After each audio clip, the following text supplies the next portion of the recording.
This is a non-profit video for entertainment only. I have no rights to any characters used in this show, and the rightful owners have all rights to any character that I use in this show. Please remember, it is for your entertainment, non-profit. The characters used in this show include Marvel, Warner Bros., and others. Please enjoy. Welcome to the first media tournament where the biggest, most beloved, and strongest media characters will be fighting in a tournament to the death.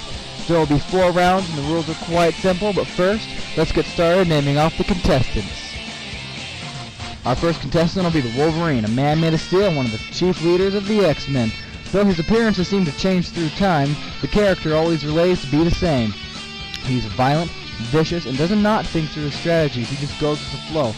He's literally made of steel, and seems almost immortal, and he has built-in weapons, though his loyalty to the X-Men is quite amazing.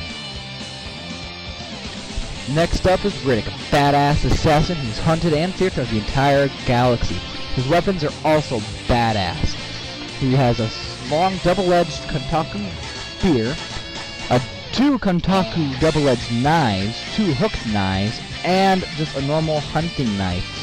Though he is badass, he is predictable.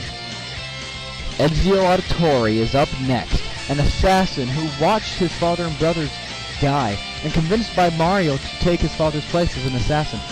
He then deemed revenge and killed men who killed his father and brothers, but then continued to kill the Templars, becoming one of the most famous and deadliest assassins to ever live. And then you got Batman, the hero of Gotham and the Dark Knight. He has protected Gotham for years and has become beloved by the audience. He has one hell of a suit that can protect him no matter what. The suit is the real hero in this aspect. Next up is Mr. Hyde, a scientist who is experimenting on himself and mutated himself into this gigantic beast called Mr. Hyde. He's hunted and feared through all London and has unbelievable strength. And then you have almost the exact same thing with the Hulk. A big green man who was originally a scientist and mutated himself, and now he can destroy tanks, jets, and gigantic buildings. He is unstoppable. The other contestant is Thor, a Greek god sent down by his father Odin and became a protector of Earth. He is arch enemies with his foster brother Loki. He can control lightning and thunder, and is by far one of the most powerful Marvel heroes.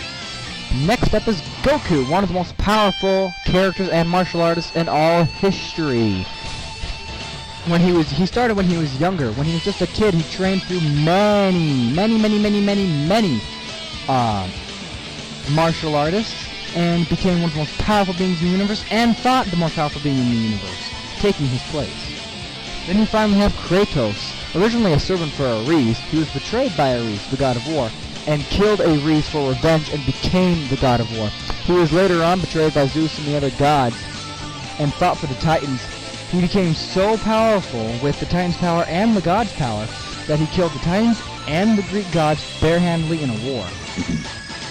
Then you have Asura from Asura's Wrath, who is also a Greek demigod and was also betrayed by the Greek demigods.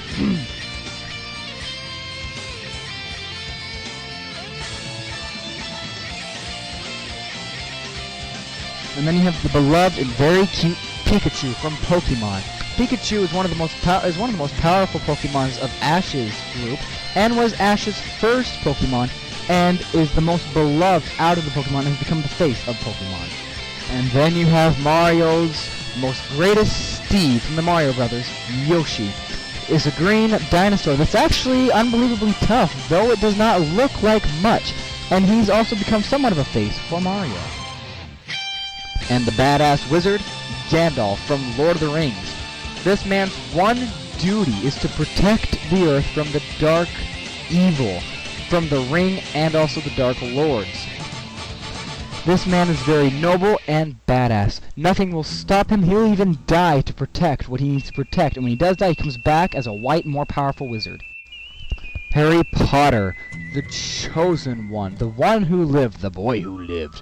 He started in wizardry when he was just a young boy and ended up fighting in a war against the Dark Lord Voldemort.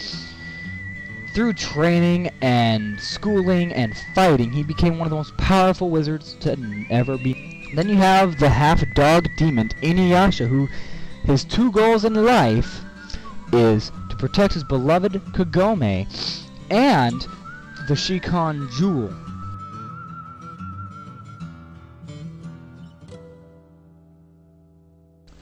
And last but not least, Naruto, from the series of Naruto. He is a ninja, very well-trained ninja. He practices martial arts, ninjutsu, and even shape-shifting. Though he is young and a little bit stubborn-headed, hard-headed, he is one of the most powerful and talented ninjas. Now that we have introduced competitors, it's time to go to the rulebook. There will be 16 competitors in each tournament and 1 champion in each tournament, and eventually we will have a tournament dedicated to just the champions to see who is the most ultimate character of all media. Only one character from each franchise is allowed to fight in each tournament. However, the same franchise is allowed to be used in other tournaments, but only one character can be used once. If a character dies in the previous tournament, he will not be allowed to contest in any other tournament, even if they are in the correct categories. Please join us for our next episode, which is the first fight of the first round of the first tournament, Wolverine versus Riddick. Please subscribe and vote below in the comments on who you believe will be victorious and make it to the second round. Wolverine, the Man of Steel, or the badass assassin, Riddick.